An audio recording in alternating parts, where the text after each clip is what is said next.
अस्सलाम वालेकुम, मेरा नाम डॉक्टर मोहम्मद अमजद है। I am a consultant urologist, endoscopic surgeon and male sexual health expert. आज हम डिस्कस करेंगे पेरोनी डिजीज़ के बारे में।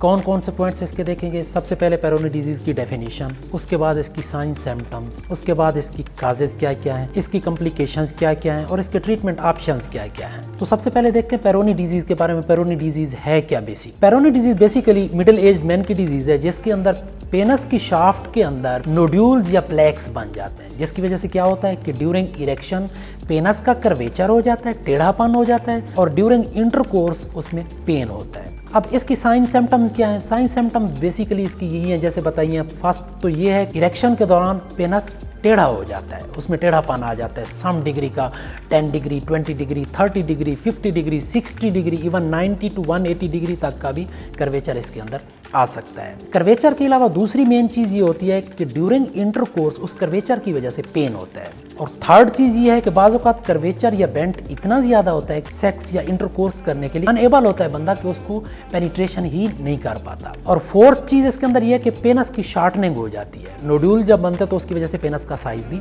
शार्ट हो जाता है। ये चंद इसकी साइंस सिम्टम्स है। अब आते हैं हम इसकी काजेज़ की तरफ। इसकी काजेज़ में सबसे जो मेजर चीज़ है वो तो है ये इडियोपैथिक डिजीज़ है, मतलब इसकी काज अननोन है।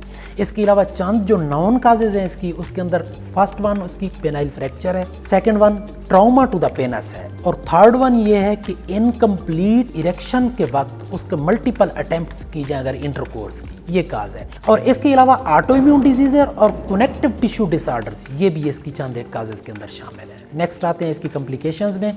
कॉम्प्लिकेशंस वही हैं जैसे साइंस सिम्टम्स में बताया गया है कि इसके इंटरकोर्स के दौरान पेनिट्रेशन में डिफिकल्टी होती है, पेन होता है और इसका साइज शार्ट हो जाता है। और जो पेरोनी डिजीज़ है लॉन्ग टर्म रहने की वजह से ये इरेक्टाइल डिस्फंक्शन और प्रीमैच्योर इजैकुलेशन भी काज करवाती है। अब आते हैं लास्ट में इसके ट्रीटमेंट ऑप्शंस की तरफ। इसके डिफरेंट ट्रीटमेंट ऑप्शंस हैं, starting from the medical treatment ending at the surgical treatment options.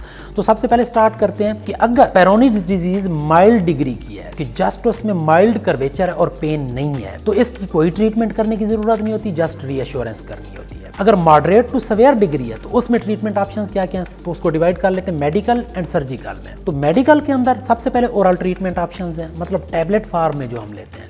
तो उसमें पहली चीज़ ये आ जाती है कि उसमें पेन किलर है। पेशेंट को अगर पेन हो रहा है तो हम एंटी इन्फ्लेमेटरी ड्रग्स या पेन किलर यूज़ करवाते हैं। दूसरी चीज़ इसमें यह है कि विटामिन ई का यूज़ है और थर्ड वन है इसमें टैबलेट CQ10 का यूज़ है।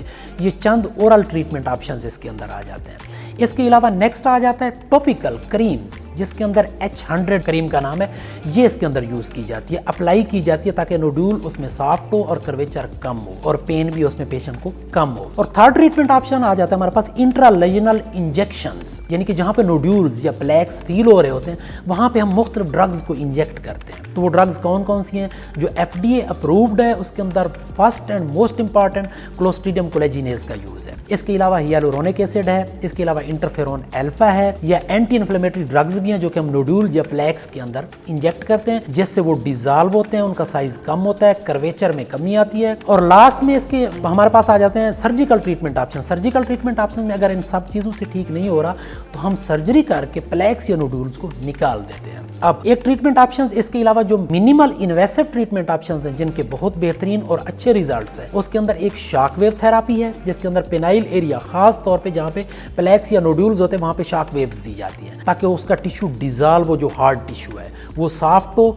कर्वेचर में बेहतरी है और पेन कम हो पेशेंट को। इसके अलावा प्रेपस शॉट्स हैं। प्रेपस शॉट्स के अलावा जो है ना एक्सोसोम्स का यूज़ है और स्टेम सेल्स का यूज़ है। तो ये डिफरेंट ट्रीटमेंट ऑप्शंस हैं जो कि हम रूटीन में भी अपने पास परफॉर्म कर रहे हैं। अगर आपको भी पेरोनीज डिजीज़ का मसला है या पेनाइल कर्वेचर का या उज़्व ख़ास में टेढ़ापन है या इंटरकोर्स के दौरान आपको पेन फील होता है तो आप हमारे पास डार्ट क्लिनिक्स के ऊपर विज़िट कर सकते हैं जो कि मुल्तान में मेन अब्दाली रोड के ऊपर मौजूद है, या नीचे दिए गए नंबर्स के ऊपर रब्ता भी कर सकते हैं। शुक्रिया।